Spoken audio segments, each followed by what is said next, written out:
going on, man? Charlie in the box. Check it out. Look, what I got in my box today is going to be G.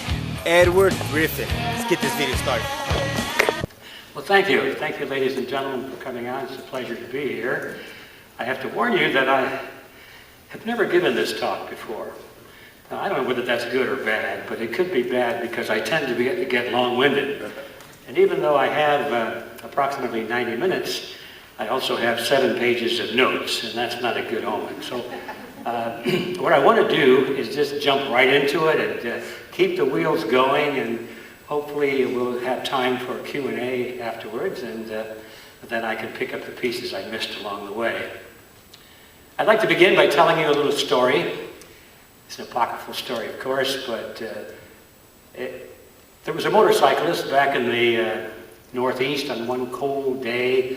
The temperature dropped suddenly, and he was going down the road, and it was getting colder and colder, and finally he said, "This is not working, I'm going to freeze to death." So he stopped his motorcycle, took his jacket off, and turned, because the wind was coming through the buttonholes, and it wasn't a zipper type, it was a buttonhole type. So he turned it around and put it on backwards so the wind wouldn't come through the buttonhole.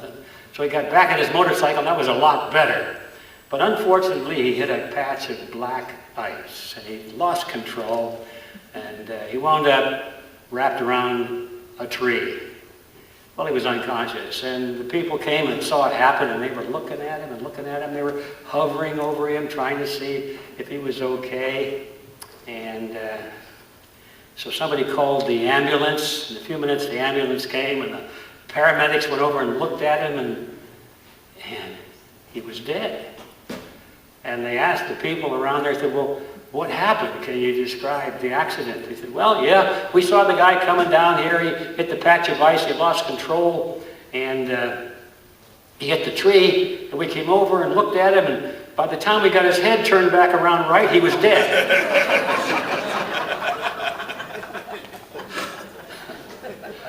Well, believe it or not, there's a connection between that story and what I want to talk about today, because the moral of that story, of course, as you probably have already guessed, is that if you don't understand the cause of a problem, you're sure as heck not going to come up with a solution. And in fact, if you do come up with a solution, it could make matters a lot worse than if you had just stayed away from it. And that really is what I'm going to be talking about, because that axiom is relevant to my topic. Because today, believe it or not, after all these many, many years I've been talking about problems, this is the first time that the sponsor of an event has specifically asked me to talk about the cause of the problems and not just problems themselves. And so I'm delighted to do that, and I'm going to be talking about not only the problems relating to our monetary woes, monetary and banking crisis, and taxes, but I'll be talking about the cause of those as well. So I'm grateful to the sponsor here, as you all know, is Young Americans for Liberty. And because, you know, if we just look at the daily news about the unfolding events in the banking world and the economic world, the loss of jobs and the rising inflation and crises around the world and riots here and all of these things, we may be very well informed, but we don't get any glimpse into the background as to why are these things happening. And I would like to have more people think about the why, so that we can focus on not making these same mistakes in the future, so that we hopefully can stop this process from getting worse. And if we cannot stop it, at least we'll have a better chance of rebuilding from the rubble and avoid making the same mistakes over and over again. And what I will be talking about today is the fact that there is a cause, a very definite cause, as I see it, behind these problems today. And the old system is falling apart because it was doomed to do that from the very beginning. It was programmed into it. It's not something that happened to it afterwards, that was programmed into it from the very beginning. Now, the purpose of my presentation is to show that these problems and many others, in addition to the ones I'll be talking about, by the way, are not caused by evil men doing evil things, or even by good men doing stupid things. Although both of those factors definitely are at work, you can't avoid seeing that. But these are not the primary causes of the problem. The primary cause, as I see it, is an idea. It's an idea that has literally swept the world. It is an idea that is cherished and embraced by almost all of the educated people of the world. They cherish it as the foundation of justice and fairness and democracy is a word we'll be talking about a lot. And so they cherish it. They cherish the very thing which is at the cause of our problems today. I call this the idea X. I call it idea X because for most people it really is unknown. They embrace it, but they don't realize that it is an idea that has form and substance and rationale and argument. They probably never advocated the idea to anybody, but they've embraced it. But they really don't know what it is. For most people, it's not in their vocabulary. They don't know the name of it. They don't know what it is they believe. And what I'm going to do is give it a name. Well, it already has a name, of course. And by the time I'm through with this presentation, you'll probably be tired of hearing it, because I'm going to use it over and over again. But let's go to first things first. Let's tackle the idea X in the sense of the results of it. It's the source of problems that need to be fixed, so let's take a few moments to examine at least two of those areas, and then we'll move on to the idea behind them.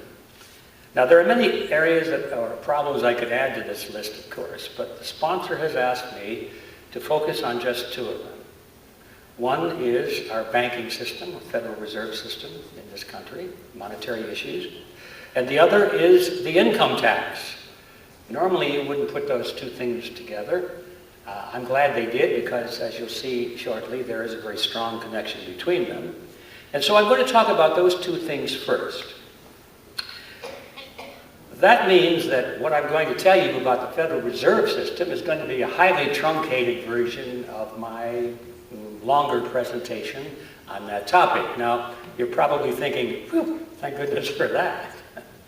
But how many of you, by the way, have heard a recording of my original presentation on the Federal Reserve called, oh, you've all heard it? No? Good.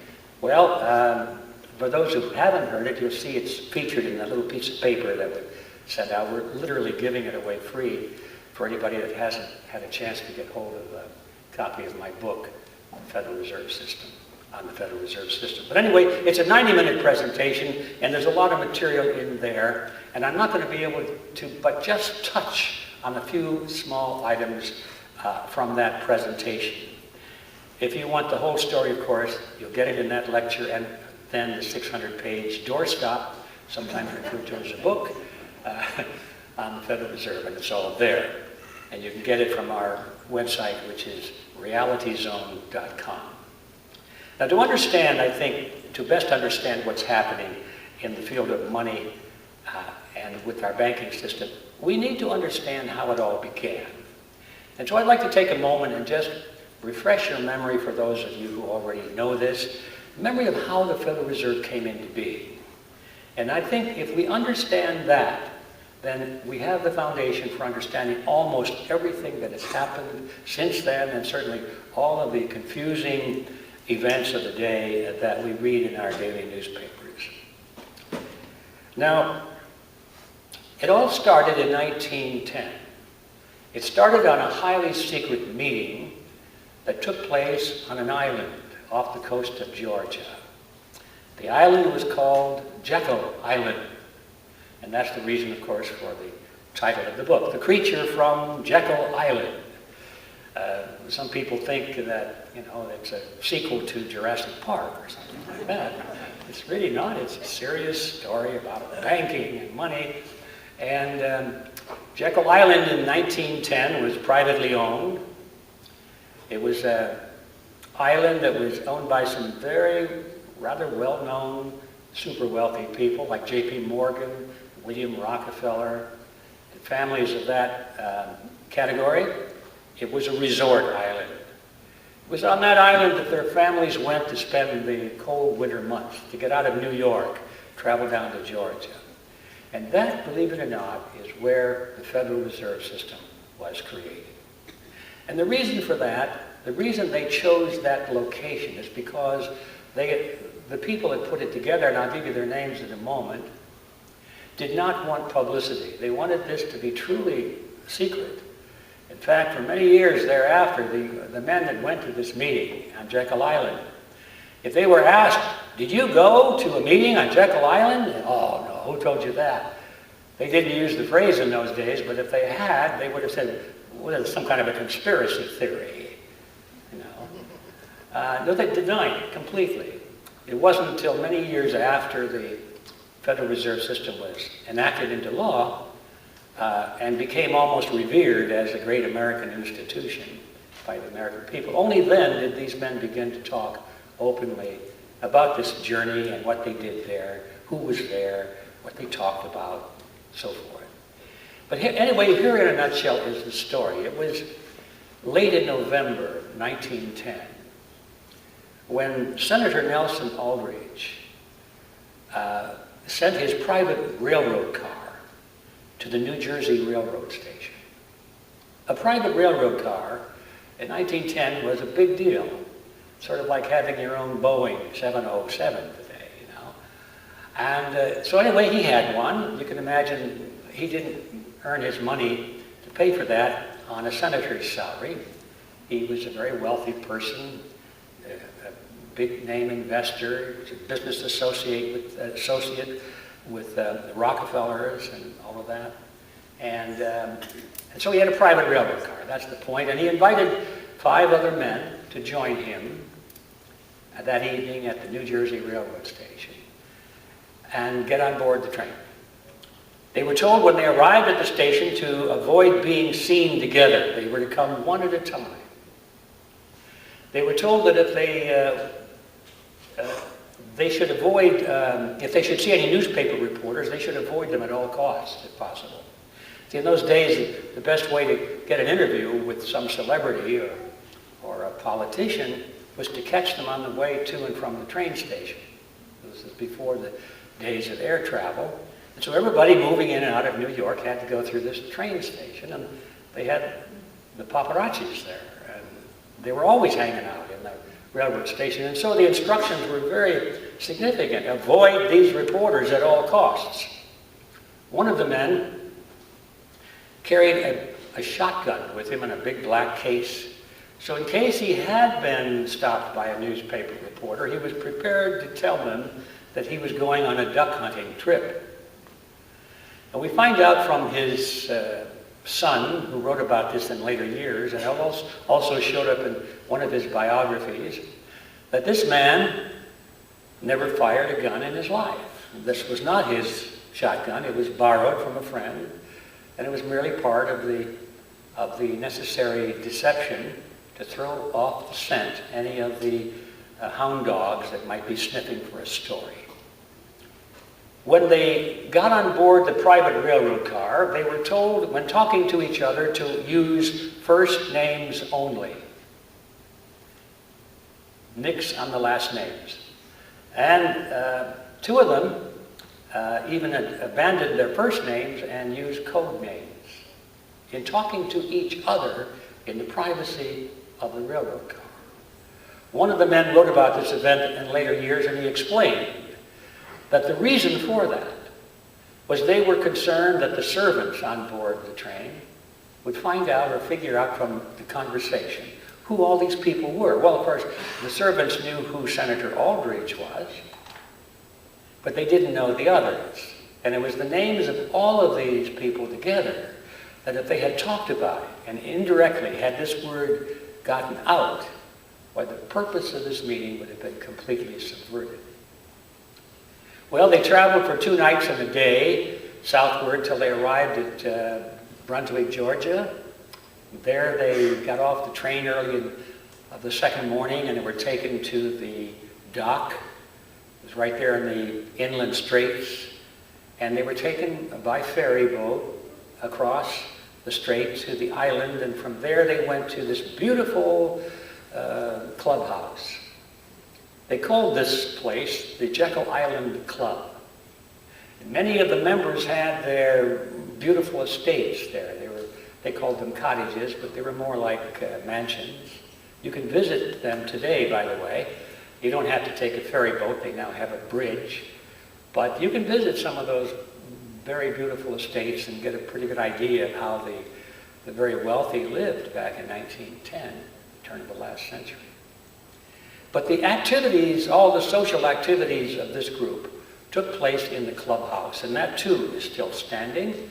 It's been taken over by the Marriott hotels, and I've stayed there a couple of times. Very nice accommodations, very good food, and you can just get a sense of the history of that period by walking through the halls and looking at the rooms and the decorations and so forth. Very, very elegant.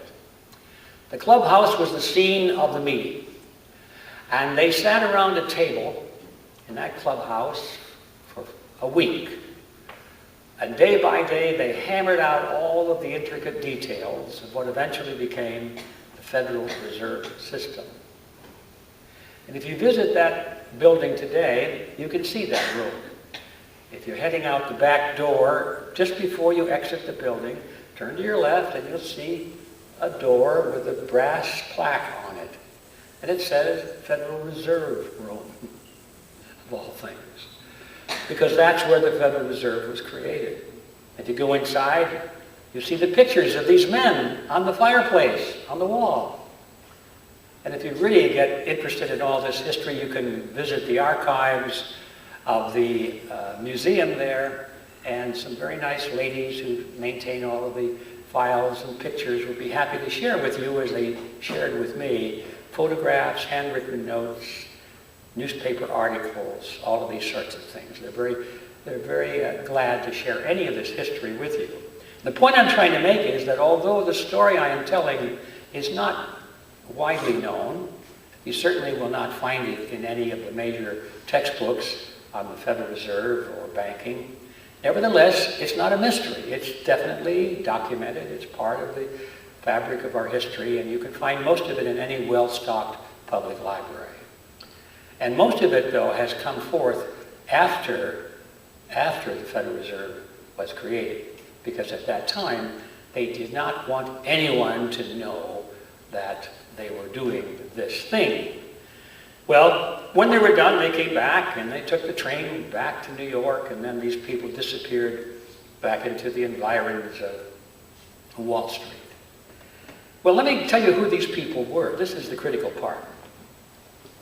You already heard the name Senator Nelson Ulrich. He was the fellow with the private railroad car.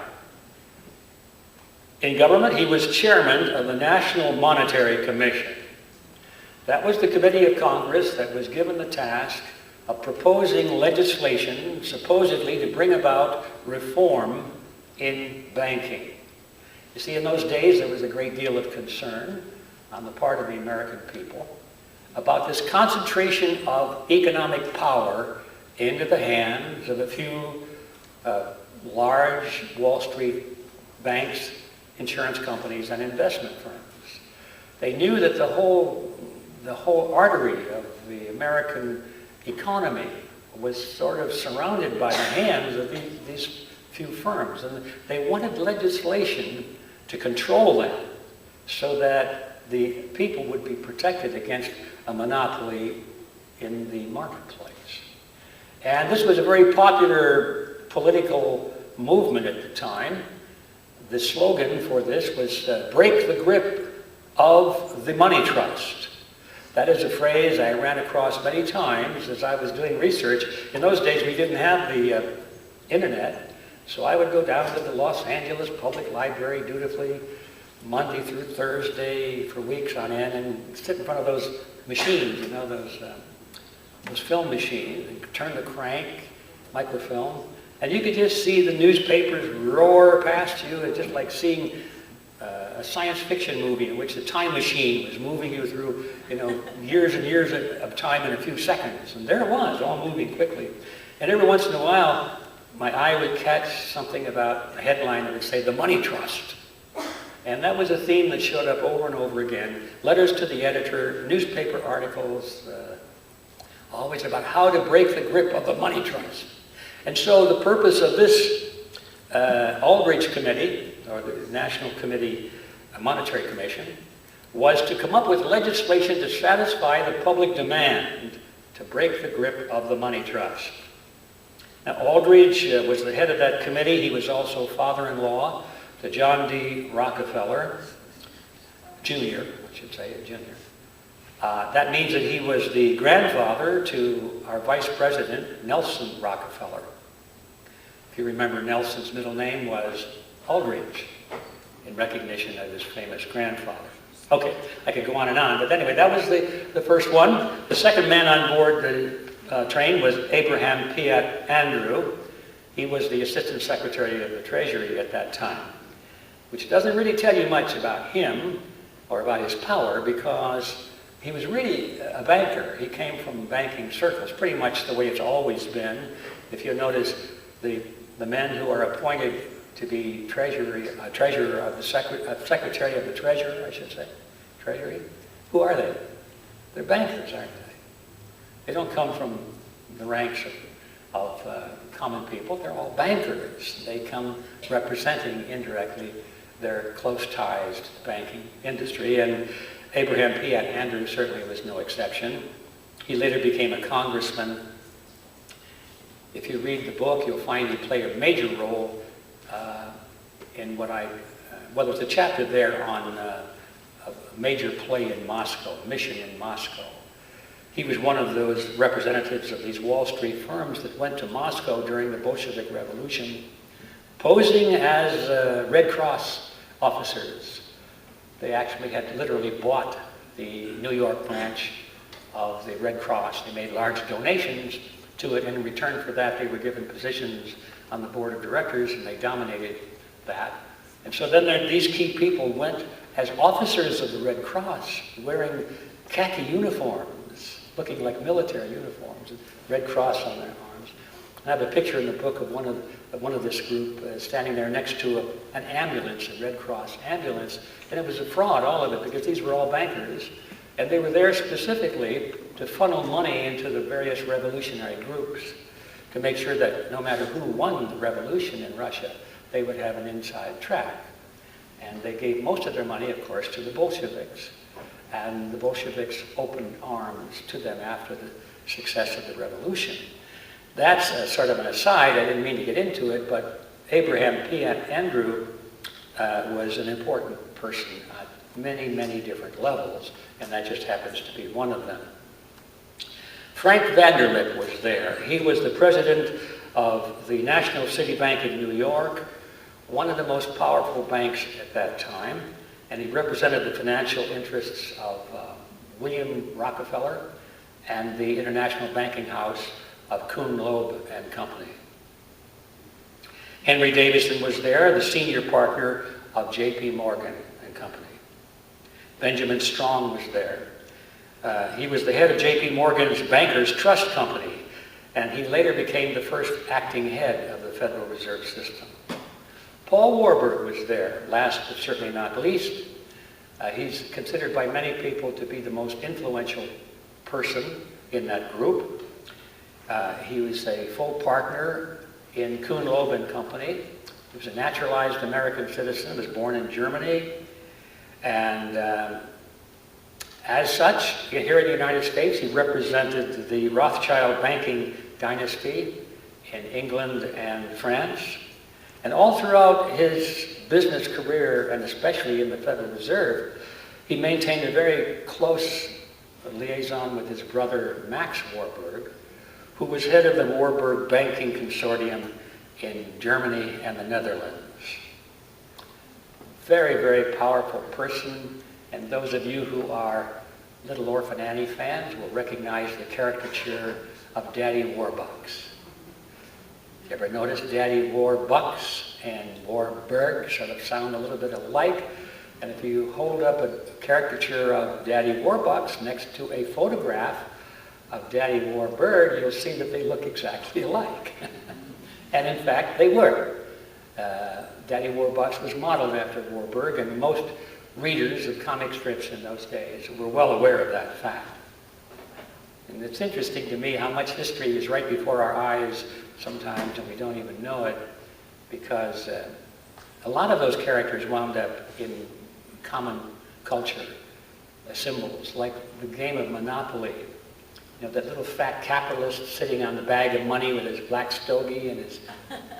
That's J.P. Morgan. Take a look at it. Everybody knew that was Morgan. Anyway, none of that is important to our story, but it's just kind of a flavorful little side trip.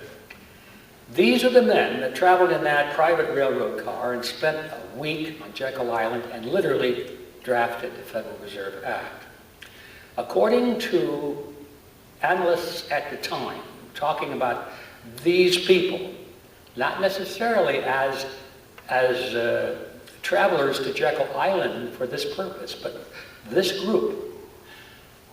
In the newspapers of the time, they referred to this group as holding, directly or indirectly, 1/4 of the wealth of the entire world. Wow. That's a lot of wealth. Now, ladies and gentlemen, if that isn't the money trust, what is it? So why the secrecy becomes very clear. In fact, one of the participants says it right in plain English. Vanderlip himself, in later years, published an article in the Saturday Evening Post, February 9, 1935. And in that article he said, quote, if we were to be exposed publicly, or if it were to be exposed publicly, that our particular group had got together and written a banking bill, that bill would have no chance whatever of passage by Congress. Obviously. The banking trust, I mean, this was the money trust writing a bill to control the money trust. So the whole fraud would have been out in the open, and that is basically the reason for such great secrecy. There's something else to be learned from this group. If you think for a moment, isn't it strange that here these powerful financial firms were coming together and agreeing on something, because heretofore they were competitors, and they continue to appear to be competitors. And it happens that this occurred precisely at the time in history when a lot of historians, they describe this period at the turn of the last century as the dawning of the cartel, or the dawning of monopoly. I've seen that phrase used.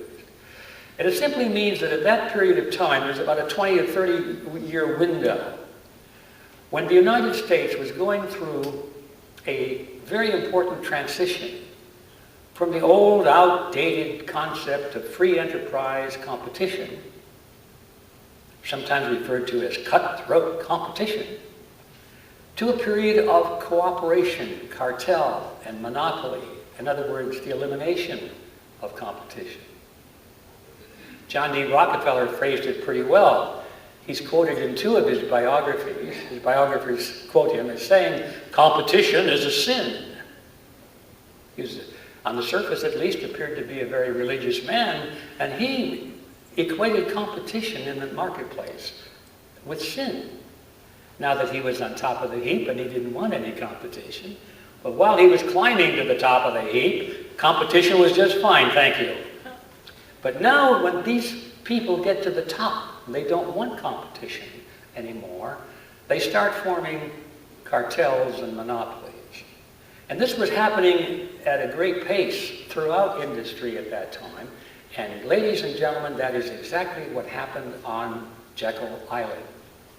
These were the great financial titans of the day. They had been battling each other for dominance in the money markets of the world, blood all over the battlefield in Paris and London and New York. And all of a sudden, they're sitting around this table on Jekyll Island kind of eyeing each other and saying, well, okay, guys, we aren't going to be able to knock each other out of the ring, so let's just get used to that idea. We'll share this power, but let's make sure nobody else comes in, okay? The American people want the banking industry regulated, so let's regulate it for them. Let's regulate it to our plan, our liking. Instead of controlling our power, let's enhance our power with these regulations. Let's eliminate competition. Let's control the competition at least, so that we can not only maintain but enhance our dominant position in the marketplace. That is exactly what happened on Jekyll Island, and once that idea jumps from the printed history pages into your head, and you realize that's what the Federal Reserve System is, it's not a government agency at all. It's a cartel. Then you've learned about 87.2% of everything you need to know about the Federal Reserve System. It's a cartel, ladies and gentlemen. And once you get that idea, you understand what it's doing. What does a cartel do? Does it serve the American people? No. Cartels are formed for one thing, and that's to advance the members of the cartel. Period. Now, they have to go through the appearance of doing good works, otherwise they wouldn't be tolerated as they are tolerated. You know, if the chairman of the Federal Reserve were to be called before a committee of Congress and asked, what are you guys doing? You just raised those interest rates last week and they were high enough. They were too high as it was. And if the chairman said, well, we talked it over among ourselves and we figured we could squeeze another 0.5% out of the American people and they wouldn't know, we decided to do it. That wouldn't go over too good. So they have to say, well, we want to stimulate the economy. We want to provide jobs. We want to help you folks because we care about America. That's what they say. And people go, oh, good man, good man. And it's a fraud. And it's all very clear when you see how it was formulated in the beginning. So it's a cartel. I could go on more about that, but we have many other topics to cover, so let's close that chapter and move on. What did we get? Well, we know, there's something I have to throw in here. I hope I don't run too long on this. But how did they create money? Is anybody interested in that topic? I hope so, because you're going to get it anyway. The idea of creation of money doesn't cross most people's minds. At least it didn't cross mine until many, many years down this path. I just assumed, well, they take care of that somehow. Very wise and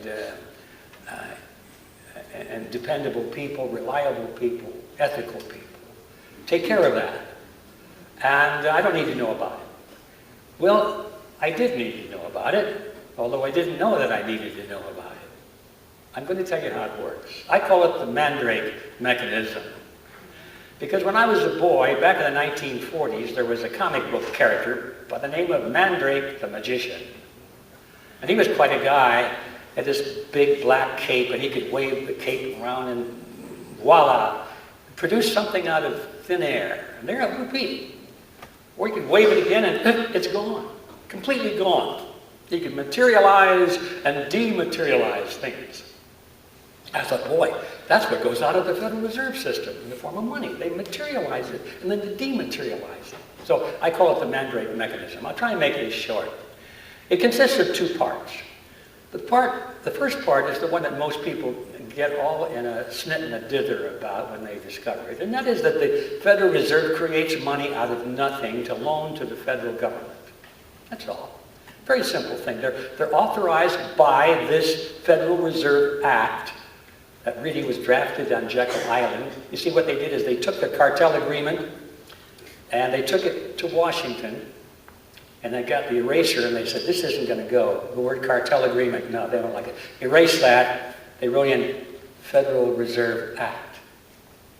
That was about the only difference. And so the dum-dums in Washington said, oh, it's an act. Oh, we can pass it into law. So they passed a cartel agreement into law, thinking that they were regulating the banks. So now it's law. That means if you or I violate any of the terms of this private cartel agreement, we go to jail. And so we think, well, who can put us in jail? Only the government can do that. So therefore, this must be an agency of the federal government. It's not. It just means that these smart bankers got the dumb politicians to sign this into law, and so now they got the government to enforce their cartel agreement. Okay? That's the basis of it. So the banks insisted that they be allowed to create money out of nothing, and in order to get the government sort of enthusiastic about it, they said, look guys, we'll create this money for you, for the government. You don't have to go tax people anymore if you don't want to. I'll be talking about that later when we come to the income tax portion of this. But they basically said, you don't need taxes. We'll just make it out of nothing. And you'll have unlimited amounts of money. Oh, well, of course, you have to pay a little interest on it to us, but that's okay. We'll only spend what we need to operate our cartel, and whatever's left over we'll give back to you and give it back to the people, we should say, and everybody will be happy because, you see, we're not making a profit on it. So people do like that idea. So, well, you see, the Federal Reserve is not making any money. They only run their tight ship. They call it the Federal Reserve. There's no, nothing illegal going on there. There are no fat expense accounts or anything like that, I'm sure. But we won't audit it, by the way, but whatever they say is they spent, we'll just pay it. And then everything left over goes back to the American people. That, ladies and gentlemen, is not where the action is. It's the other part that people don't focus on. You see, the money that they create for the federal government eventually winds up in somebody's pocket. Let's say it winds up in the pocket of the postman that delivers your mail. And he deposits that into his checking account. And that's in a commercial bank down the street. Now it's out of the government cycle and it's into the private banking cycle. And that's where the action really is. People don't look at that generally. Now the local bank, the local banker gets a $1,000 deposit from the postman. Did you know he can loan up to $9,000 to you and still have $1,000 in reserve? The original 1,000 is called a reserve, and the Federal Reserve Act or cartel agreement says commercial banks can take their reserves and multiply them by 10 to 1 and loan out what they just created by that X factor. So they create money out of nothing and loan it to you and me at interest. Interest on nothing. Not too bad. I wish I had a checkbook like that. But of course, if I tried to do that, they'd throw me in prison. But they do it all the time, and that's called commercial banking. And that, in a nutshell, ladies and gentlemen, is the Mandrake mechanism. And it's the way most of the money in the world now is created. All of it out of nothing, but it usually starts by creating money for the government. The government puts it then into the economy and pays for all of the things it must pay for, all of its employees, its military, benefits, whatever they need to spend to buy votes or buy the loyalty of some foreign dictator or whatever. That make no difference. They don't have to worry about how much it costs, really, because the Federal Reserve is obligated to create any amount that it needs and go through this motion of lending it to them, knowing that most of it is going to be returned. The interest is going to be returned to them anyway, so it's just a trick. If you've ever wondered how, in this day and age today, how Congress these guys can wave their hands and they'll vote for something that costs, $70 trillion or some unthinkable number. Nobody asks, where are we going to get the money, because they don't need to. They know where the money's going to come from. It comes from the Federal Reserve. They will create it out of nothing. Now, what's the effect of all that? The effect in a nutshell is inflation. You keep pumping more and more money into the economy in this fashion, and the value of all of those monetary units starts to lose its purchasing power. It's as simple as that. Inflation is the result of it. We have already experienced since 1913, when the Federal Reserve was passed into law, the purchasing power of the American dollar has lost over 97% of its value. 97, it's essentially wiped out. And the process is continuing. And they just expect to do this so that in every generation, a third of whatever people have saved is taken away. And through 3 generations, a person's lifetime or thereabouts, it's all gone. But who cares? You're dying anyway. And the young people don't know any difference. They're sort of born into the new system. And it's a perpetual motion machine that they've created of constantly taking the wealth of the average person. Inflation is a tax. It's not recognized generally as a tax, but it's a real tax. It has no deductions, has no exemptions, and it affects the people who can least afford to pay it the most. So that's the consequence of the Mandrake mechanism, and that in a nutshell is the problem with the Federal Reserve System, because it is the engine for making all of this happen. Now you know that one of the reasons, well, you don't know that one of the reasons that the Federal Reserve was created was to bail out the banks when they inevitably come apart. But that was one of the reasons, and they talked about it. How would they pass on their losses to the taxpayers in such a way as to make it seem like they were saving the country? And they talked about that.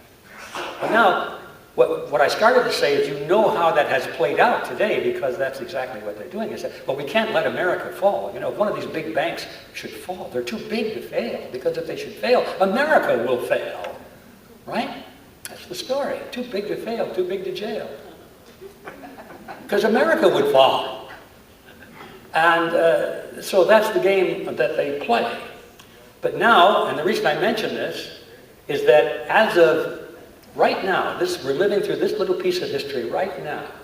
Earlier this month, we saw for the first time in the country of Cyprus where that model was changed, where they no longer bailed out the banks with taxpayer money and just created it and gave it to the banks.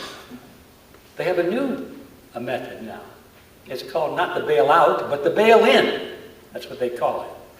And the bail-in means they don't take it from the taxpayers at large, they'll take it from the poor people that have put their money in the banks. They'll take it from the depositors and just steal it from them. But you can be sure they're going to get it from somebody, and it's not going to be the banks or the bankers. Some of it is being taken by the stockholders, but most of it being taken from the depositors. We'll see how that plays out. If they think they've had troubles with riots in the street and so forth up until now. See, most people don't realize that their money is being taken through inflation. They haven't figured that out yet. They know that they're losing purchasing power, but that what they don't know is that somebody's getting it. Once they figure out who is getting their lost purchasing power, they're going to be mad. But they haven't figured it out yet. But it's real easy to figure out when somebody comes in and takes money out of your savings account and says, well, too bad, but the bank needs it, thank you. They can see who got that money. So this is a little more of a direct connection, and I expect to see a little more public unrest, shall we call it, than we have seen in the past. But nevertheless, that is the new model. The reason I know it's the new model, and we're going to see more of it, is because it was all spelled out last year. Toward the end of 2012, there was a paper, a white paper produced jointly by the FDIC, the Federal Deposit Insurance Corporation here in the States, the Bank of England, and the BIS, which is the Bank of International Settlements in Basel, Switzerland, sort of the fraternity of all of the central banks of the world, including the Federal Reserve. And they said, basically, in the future, we will take deposits rather than have taxpayer bailouts. They said, this is the way we're going to do it from now on. And so it happened a few months later, the first bank that needed bailing out was Cyprus. And sure enough, that's what they did. So we know this is the new model. And that simply means, ladies and gentlemen, that it is coming to a bank near you. If you have your money, a lot of your money in that bank, don't say you haven't been forewarned. Okay. Now let's turn finally to the second item that I've been asked to address, and that's the income tax. Time really prevents me from a really deep analysis of this topic, but I can't continue without at least mentioning that the income tax was sponsored by exactly the same people, exactly the same people who sponsored the Federal Reserve System, and in the same year. It was like a left foot and a right foot on the same robot. Why would that be? Well, you see, they have bigger things in mind than just raising money. So that's what I'm going to talk about now. What else is accomplished by the income tax? One of the things that is accomplished is the preservation of wealth in the hands of the very wealthy and politically favored class. It was sold to the American people as a means of punishing the rich, getting the rich people to pay instead of the poor people. Americans are not too perceptive about con games. They fell for it, you know. They were filled with envy and resentment on the part of these wealthy people. Some of them were not very nice people. They were nasty, bad personalities. They did bad things. They didn't have good publicity in the press, and people were happy to see these bad, wealthy people pay. So that's how it was sold. But in reality, the whole design, and the reason that the super wealthy actually promoted it, think about that. These are the wealthiest people in the world promoting an income tax to take money from the rich? What? No. The reason they promoted it is because they knew that the mechanism could be activated in such a way that they could protect their own estates and their own fortunes through something called the tax-exempt foundation. And so all of these people were very quick to put their big assets into so-called publicly held corporations, but not publicly held at all. The boards of directors were loaded with their cronies, their family members, their employees, people who were loyal to them. And so even though these people, the wealthy people, no longer technically owned their assets, they had total access to them. They could do exactly what they wanted to with them. You know, if you want a limousine, do you care whether you have paid for it and bought it, and you're paying the salary of the chauffeur to come pick you up? Or do you care if you could just pick up the phone and say, yes, Mr. President of the Tax Exempt Foundation that I just created, this is your master speaking. Would you please send over a limousine that the foundation has and a driver? Yes, sir. It's right over. See, if you have access to property, do you care if you've got a piece of paper that says you own it? No, you don't. The only value of ownership is having the right to access, unlimited access to something. So these guys figured that out a long time ago. They protected their wealth, and it wasn't taken by inheritance taxes because a foundation never dies. You may die, and then you've got an inheritance problem. But if you give it to a family foundation, foundation never dies, and your family can benefit from that forever and ever and ever, and no taxes off the top. So they had that all figured out. While it was being sold to the Americans as a means of punishing the rich, it was a means of protecting the rich. That's the second point I want to just point out. And of course we have the tax loopholes, which everyone knows about. But here's the starter. The purpose of the income tax is not to raise revenue. And I'll prove that in a moment. The purpose is to redistribute wealth. It's to redesign society. It's to punish your enemies and reward your friends if you're a politician. If you're a social engineer, it's to redesign society and make things more equitable in your mind. And they talked about that, and they still talk about that. It was 1946 that a fellow by the name of Rummel his first name was Beardsley Rummel, wrote an article that appeared in the magazine called American Affairs. And he was talking about the income tax. Rummel was chairman of the New York Federal Reserve. He's no small guy. Actually, he was the guy that designed the withholding tax. It used to be that people had to send in their income tax all the time. That wasn't doing too well. So Rummel said, look, let's pass a law and require all employers to withhold the tax and send it in. And that way we'll get the money. And that was Rummel. Anyway, he's no lightweight. And it was Rummel who wrote this article in the January issue of that magazine. Now, I'll read a line or two from his article to you, but first I want to read a section from the introduction to the article, which was written by the editor of the magazine. And he said, Rummel's thesis is that given control of the central banking system and an inconvertible money is a currency that is not backed by gold or silver, just paper money, inconvertible. A sovereign national government is finally free of money worries and needs no longer levy taxes for the purpose of providing itself with revenue. All taxation, therefore, should be regarded from the point of view of social and economic consequences.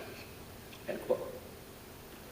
Now, Rummel himself explained it this way, and he obviously was plagiarizing the ideas of Karl Marx in Das Kapital when he wrote, quote, "The purpose of federal taxes is to attain more equality of wealth and of income than would result from economic forces working alone.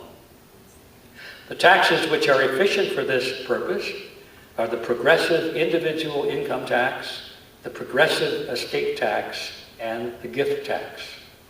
What these taxes should be depends on public policy with respect to the distribution of wealth and income.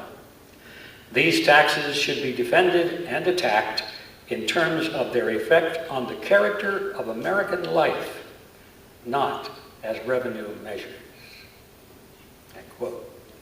Now, there is a very important aspect of our taxing system that you seldom hear people talking about. And that's about where I'm going to leave it in terms of my discussion of taxes, because we still have that third part coming up, and I don't want to shortchange that. But these men had it figured out from the very beginning that the way to raise revenue was through inflation, and the way to control society was through taxation. Now, we come finally to a question, a very interesting question, I think. Why do we have an income tax that redistributes wealth? Because most Americans want it. Why do we have a banking cartel that plunders taxpayers? Because most Americans want it. They want it because they have been told, and they firmly believe, that somehow this is in their own best interest. That somehow this is in the interest of society. It is for the greater good. And with that, we come finally back to the idea X. Idea X is a mindset. It's a standard of ethics. It's a motive of action that drives most people around the world today. It has conquered, literally conquered the modern world in about 200 years. Is how long it's taken for that idea to spread and conquer. And the name of that idea X is collectivism. It's a word which many people have not heard. Some people have heard it, they're not quite sure what it means. They confuse collectivism with the concept of collective action. Just because we do something collectively, isn't that collectivism? No, it's not. The people who have been the greatest champions of collectivism have written books about it. They've given lectures on it. They're very clear in their mind as to what collectivism means. And so I'd like to discuss that meaning with you now. In the modern world, we have a lot of debates between people over ideas or ideologies. We have what appears to be the left versus the right. We have the Nazis versus the communists, the socialists versus the capitalists, the Republicans versus the Democrats, the neocons versus something else. There are so many names floating around, you can't keep up with them. Now we have the progressives, now what we used to be liberals, now progressive. Oh, the words are constantly changing. And people argue and argue over what are you? Are you a right-winger or a left-winger? And they haven't the foggiest idea, really, if you challenge them of what any of it means. Ask them to define what they mean, and it stops pretty soon.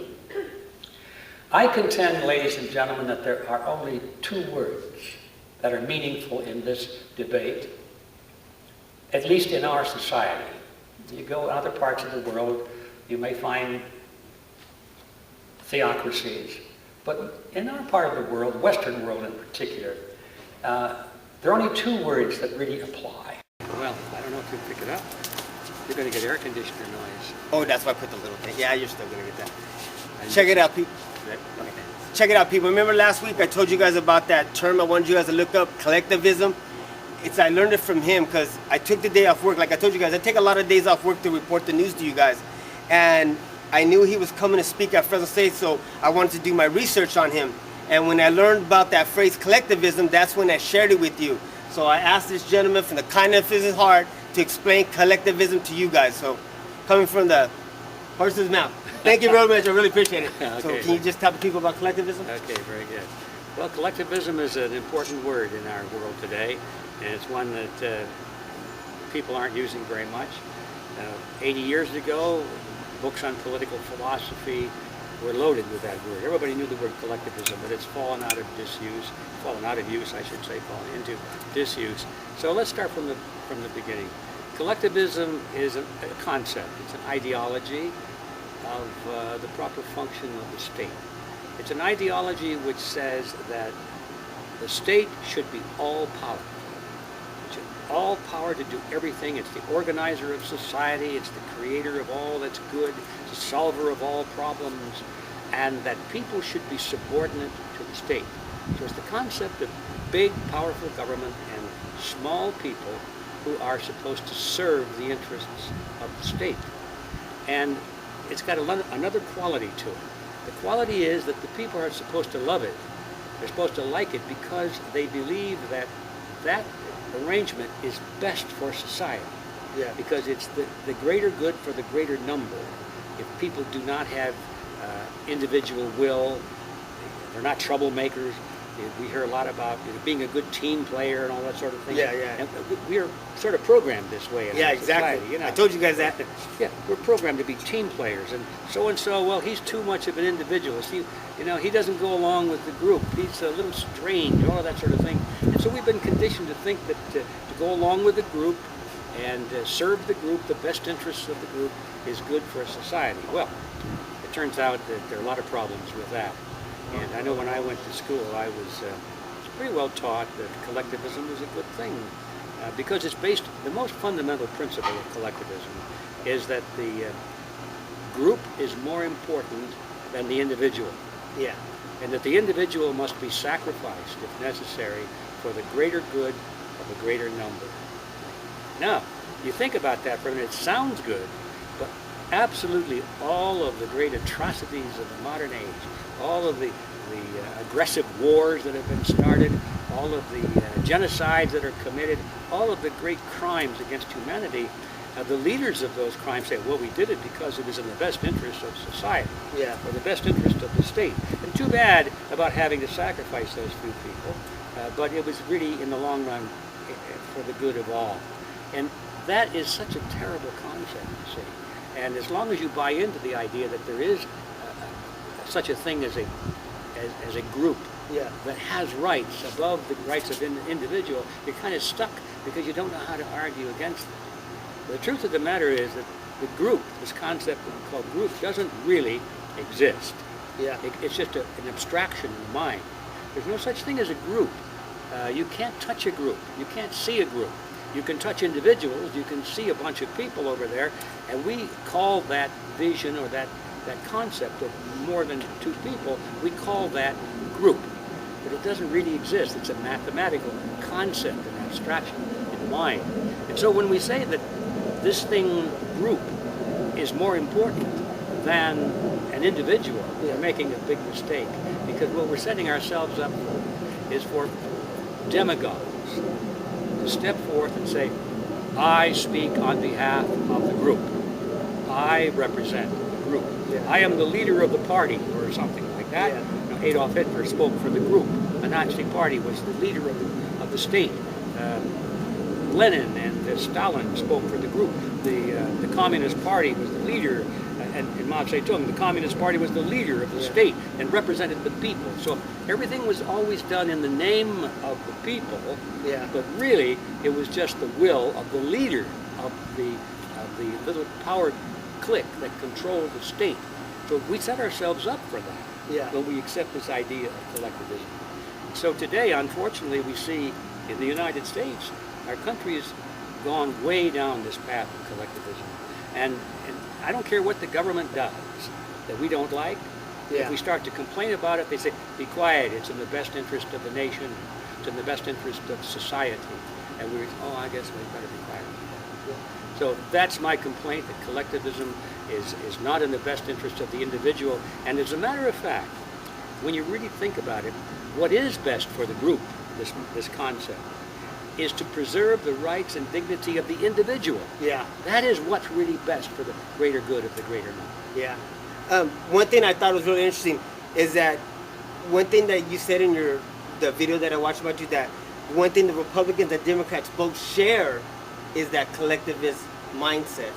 Well, yes, there's no question about it, that the political system in America, divided between Republican Party and Democrat Party, is the same as almost in every other country in the Western world. We have the two major parties, and they battle with each other over relatively minor issues, but it sure seems like a big battle going on. Yeah. Big battle. But when you look at what the really important issues are, they're in total agreement.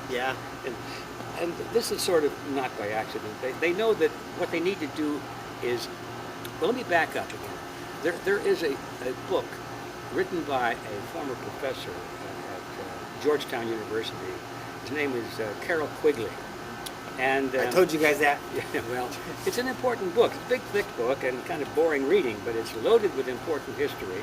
And Carroll Quigley is important for a couple of reasons. First of all, he was John F. Kennedy. I mean, not John F. Kennedy. Couldn't be more wrong on that. Clinton. He was Clinton's mentor when Clinton went to school, and so Clinton got along very fine with Quigley, and I think it was Quigley that got Clinton appointed to the Rhodes Scholarship. Because the reason Quigley is important, and the reason I'm mentioning it, is he wrote this book called Tragedy and Hope. I told you and Quigley was considered to be the historian of one of the most amazing real-life conspiracies the world has ever seen. It doesn't have a name. I mean, you talk about a conspiracy. These people decided originally, we're not going to have a name, guys, because if you have a name, people can talk about you. So they never really had a name, and even Quigley himself refers to it as the group, and sometimes, the Quigley group. I mean, not the Quigley, I got it wrong again, but the Rhodesian group, because this secret society was created by Cecil Rhodes on his deathbed. One of the wealthiest men of all time, as you probably know. He was the Chancellor of South Africa, had personal possession of most of the diamond mines there, a lot of the gold mines, fabulous wealth, and very powerful in British politics. But when he died, he left all of his wealth not to his family or to his heirs, but to create a secret society. And that's how we know about it, because there was a book written by the administrator of his will called William Stead, or Steed, I don't know how you pronounce it, but it's S-T-A-D, and he describes the wills and where the money went and what it was for, and where it went is to the creation of a secret society that Cecil Rhodes said should literally control the world from behind the scenes. Now, this is Cecil Rhodes speaking. Yeah. He said, the way we will do this is that we will send our people into the power centers of society and quietly work from behind the scenes. We will control all the major organizations that determine the political life of the nation. We will control, he said, the political parties. We will control the newspapers, the media centers. We will control the labor unions. Yeah. We will control education. That was very important. But we will do it quietly. Nobody will even know we're doing it. We will meet secretly. This is now part of the public record. Yeah. And Quigley wrote about this in this book. And the reason I mention that, there's much more to say on it than this, but Quigley comes to the point where he says, so how do we control the world? And he was identifying with them. He was part of that group, really. He said, how do we control the nations of the world and still let people have a vote? He says it's easy. All you have to do is control both political parties and let them fight it out. Yeah. And no matter which way they go, we still are in control. And that's why we keep going down the same road. Well, that was what Quigley said. He said that's how it has been done in American politics. He didn't talk about other countries, but he was very specific about American politics. He said that as long as the major topics and major principles and issues do not change, you can have all the fighting going on that you wish on secondary issues. So when you look at the major issues in American politics today, I would say probably at the top of the list would be two. The one is the continuing of America as a nation, its sovereignty. Is it going to continue as a nation, or is it going to be gradually absorbed into what those people like to call the New World Order, which is a globalist system based on the model of collectivism? We're back to that word. Back to the word. They know definitely what they want. And that was one issue. And the other issue is, what is America going to have as a monetary system? Is it going to be a sound monetary system based on gold or silver? Or is it going to be fiat money that can just be created out of nothing? Is its value going to go down? Is it going to go broke? Is it, sort of two major issues for the survival of America. Yeah. Neither of those issues will ever be discussed by the Republican or the Democrat Party. That is absolutely taboo because the leaders of both parties agree on those issues. They agree that America must be dissolved as a sovereign nation. They agree that it must continue with fiat money, and it must continue under the Federal Reserve System, and that is how they're going to finance this collectivist empire. Yeah. So we're back to the question: is there a difference between the political parties? And the answer is very little. Same. I think it was you're the one that said it.